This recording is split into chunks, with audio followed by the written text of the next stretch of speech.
You've probably heard that expression, you are what you eat. Well, there's a lot more truth to that than you might think. And it all comes down to a few bacteria, 100 trillion of them to be exact. That makes up what is known as the microbiome. This is Vital Science. I'm Dr. Sanjay Gupta. Microbes live in us and on us. In fact, we have more bacteria than cells in our bodies, as many as 10 times more. These bacteria, specifically the ones in the stomach and intestines, impact nearly every aspect of our health, from sleep to disease to diet. And it's influenced not only by what we put into our bodies, but also by what's around us. This diagram may look like a constellation chart. It's actually a map of bacteria taken from people all over the globe. And you probably have some of these living in you right now. There's more bacteria in your gut than there are stars in the universe by a long shot.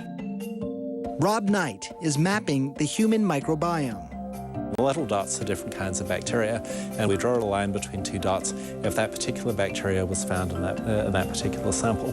And when we zoom out, we see some very clear patterns.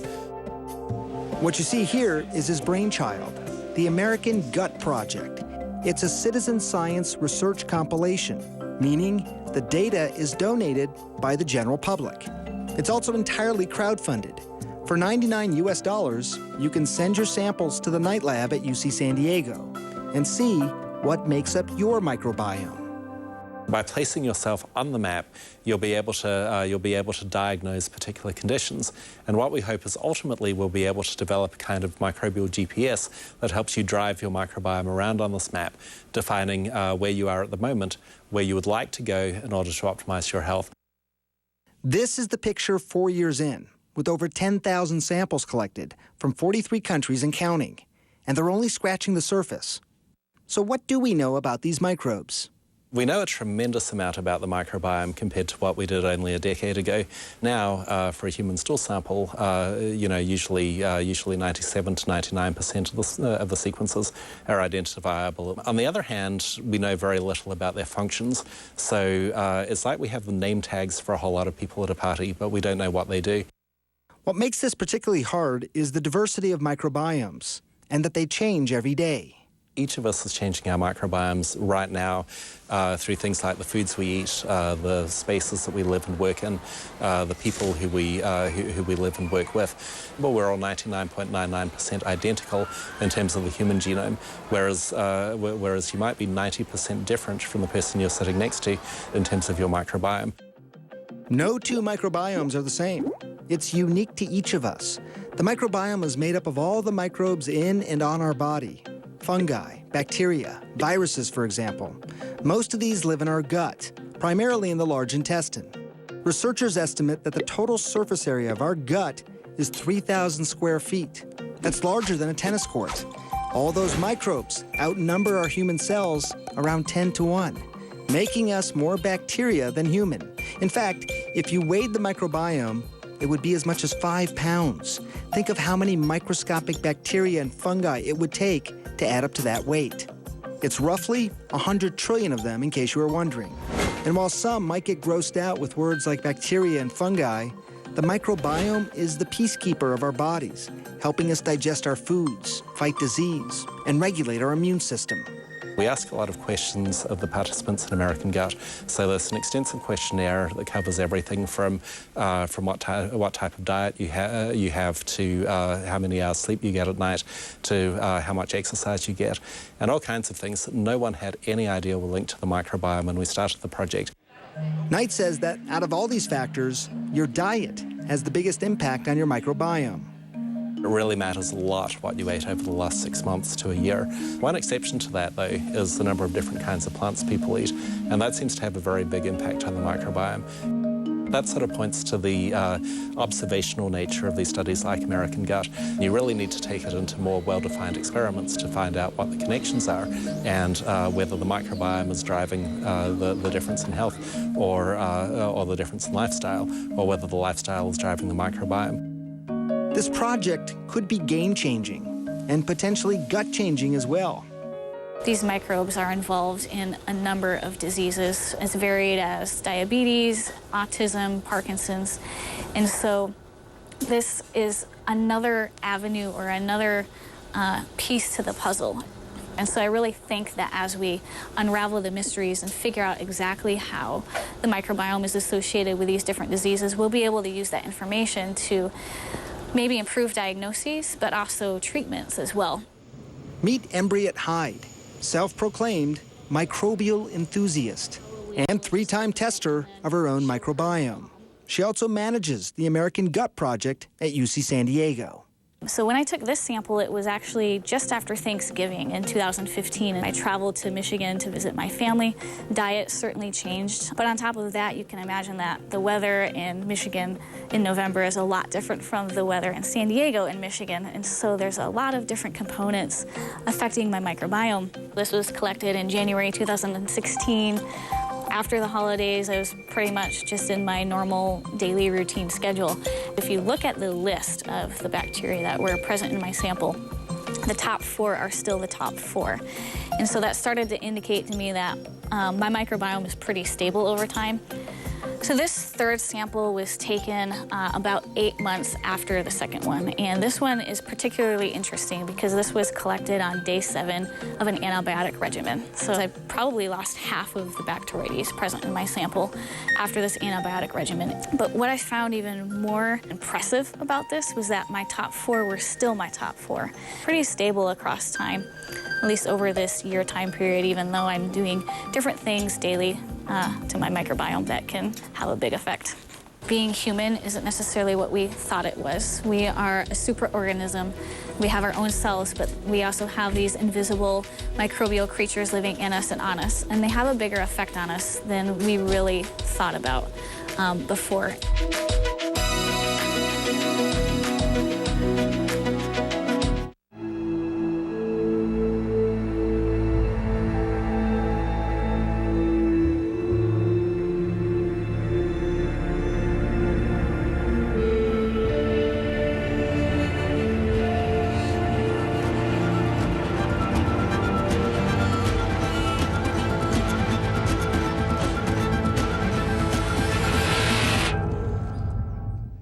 Building Hotels. Business relax.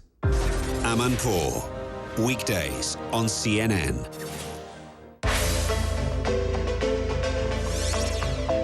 Now, more than ever before, the future of the world's energy supply is under scrutiny. Climate change is accelerating. How do we cut carbon and keep the lights on?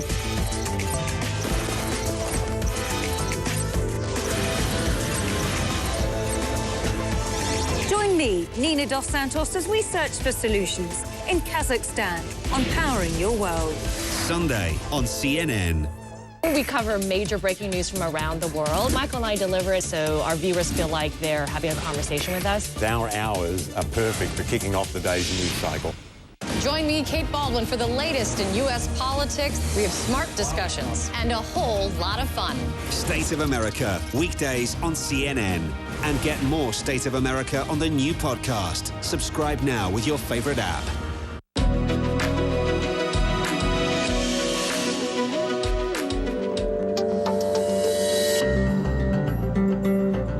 Deep inside Venezuela's Amazon exists a bacteria gold mine, the good kind, belonging to a remote, indigenous, semi-nomadic community.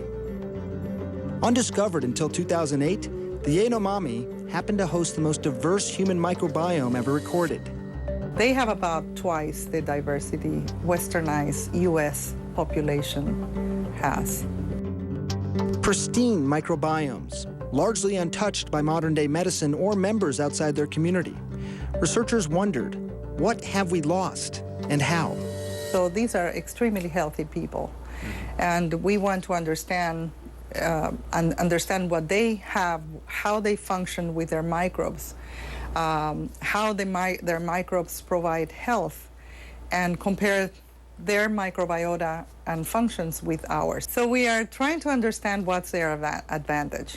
You know, there is a lot of variation here, but it's... Microbial anthropologist Maria Gloria Dominguez Bello, who piloted this research, tested fecal, oral, and skin samples from 34 members of the Yanomami community. Her team found that the hunter-gatherers harbored antibiotic-resistant genes, suggesting it could be a natural feature of the human microbiome in an unaltered state. We also know and have tried to characterize very well what is different in their lifestyle in relation to ours, because many things change. Diet is a major driver of microbes.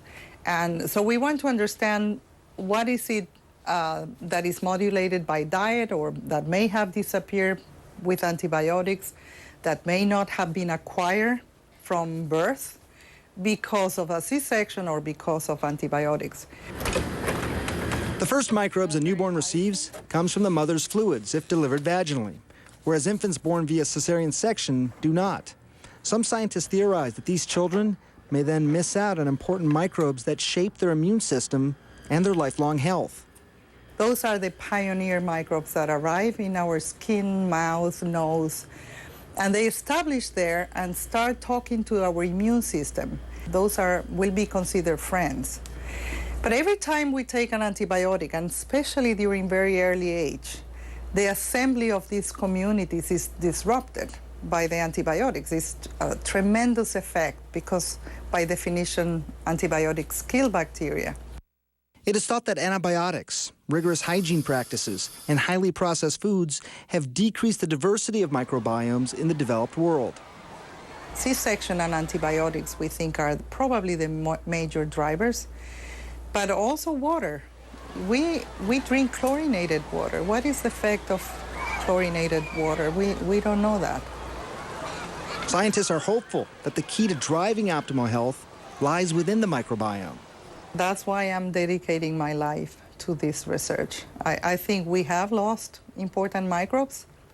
I think our hypothesis is that we can restore them early in life, and then once the immune system is educated and the metabolic system, the crucial stage of development is normalized, then those kids should have less allergies, asthma, celiac disease, type 1 diabetes, obesity, and keeping, of course, a healthy lifestyle.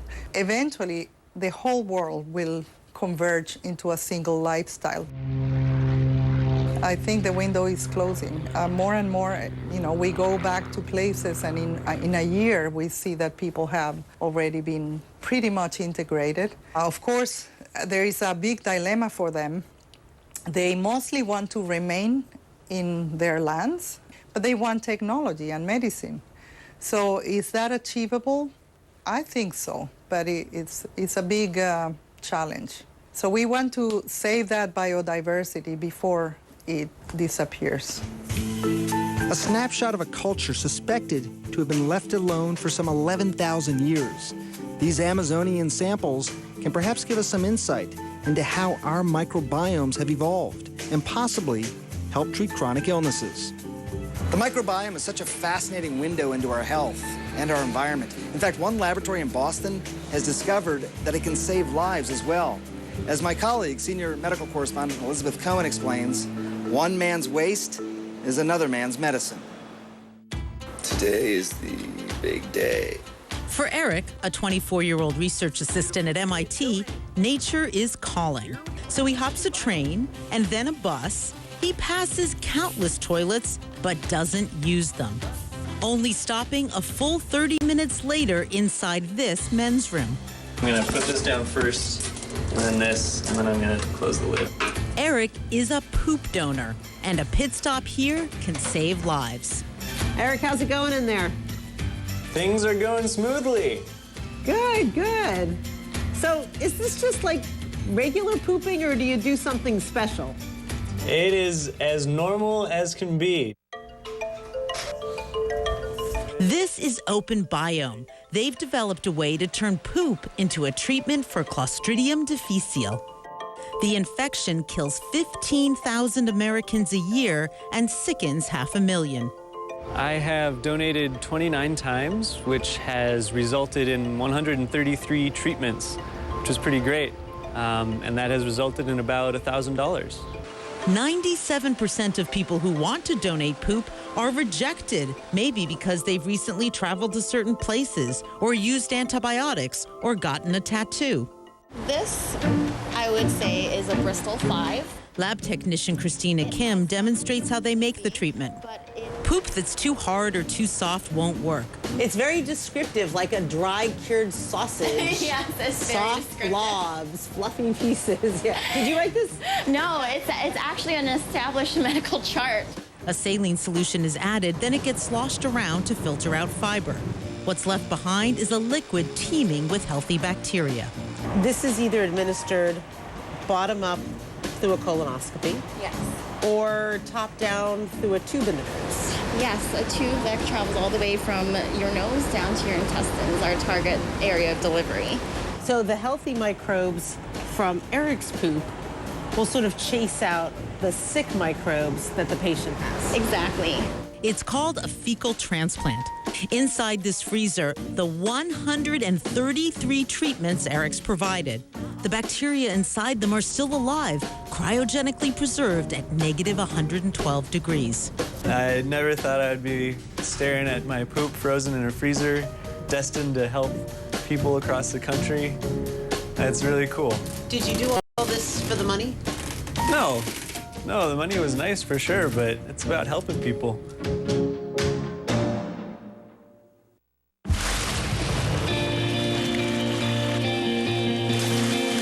Swimmers and divers in the world meet for the most important competition in aquatic sports this year.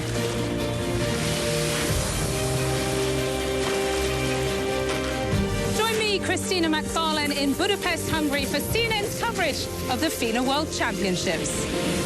Friday on CNN. The markets of the Middle East are some of the most important in the world today, with opportunities around every corner and development that never seems to stop. The Middle East is investing in its future, establishing new relationships every day. But what does the next decade look like for these emerging markets? I'm right in the middle of it, bringing you the answers and analysis you can only get on CNN. Marketplace Middle East, Sunday on CNN. They know African business better than anyone else. Hear directly from the key players unlocking Africa's potential on FaceTime in CNN Marketplace Africa, Saturday, only on CNN. In association with Dangote.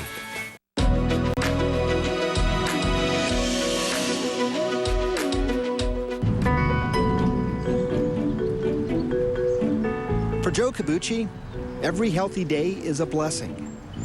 Joe has Crohn's, an autoimmune disease that causes inflammation of the digestive tract. Crohn's may slow Joe down from time to time, but he keeps on running. 58 half marathons and counting. So here's a few of my medals over the many years, but there's some ones that really stick out that mean a lot to me. This specific one right here is my first marathon.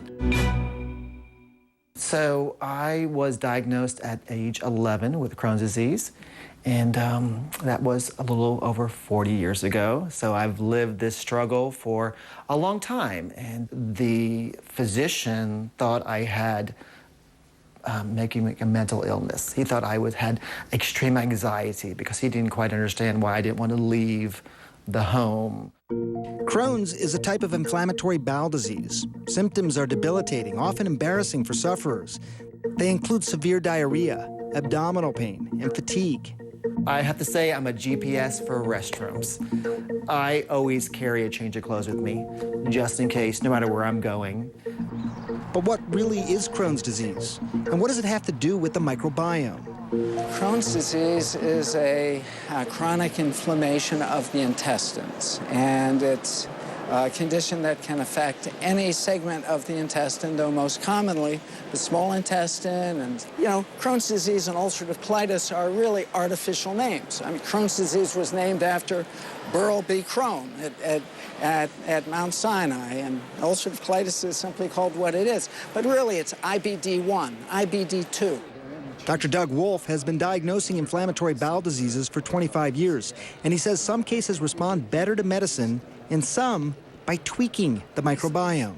The challenge that lies ahead to really be better at understanding and sorting out Crohn's disease, ulcerative colitis, the IBD 1 through 10 or 20, then better direct, personalize our care, target our treatments, and do a better job. How would you describe how well we understand Crohn's disease, ulcerative colitis? Where are we in our understanding of these diseases? We're somewhere between the first inning and the ninth inning, but we're not sure. We're probably in the third or fourth inning, actually. So it's still early in the game. Our understanding of genetics is great, but very shallow. But it's not all genetics. And then there is an environmental trigger that sets off a cascade of inflammation and immunologic dysfunction. Currently, there is no cure for the chronic condition, and about 80% of patients will eventually need surgery. The best thing is to get an early diagnosis, early management, control the inflammation, and thereby really change the course of the disease. Over the years, it's just been times where I've been very, very ill, and then times I've been really healthy. But with Crohn's disease or ulcerative colitis, it can change in a second. So it's challenging because you can go to the restroom, it's hard to say, but 20 to 30 times a day. Think about that, 20 to 30 times a day to use the restroom. The digestive issues and the pain for that is challenging. I mean, it really is. It is just your aches and your pains are all around. This disease dictates my life. I've built my life around it, which is one reason why working for the foundation is so important for me. Joe is a national team manager for Team Challenge, the Crohn's and Colitis Foundation's endurance training and fundraising program. I found the foundation in a very odd way. I was getting a colonoscopy and saw a flyer for the Crohn's and Colitis Foundation's Team Challenge half marathon program. So I called the number on the back of the flyer, and that changed my life forever. I went to a meeting which was the following morning, and I went in there and I was in a room with about 50 people, and I had never been around anybody who had Crohn's or colitis, and I got very emotional. I started to cry, and I fell in love with this program and found a new family. The exact cause of Crohn's remains a mystery. Some have argued that bad microbes may prompt it, or that a missing microbe is the cause for the inflammation.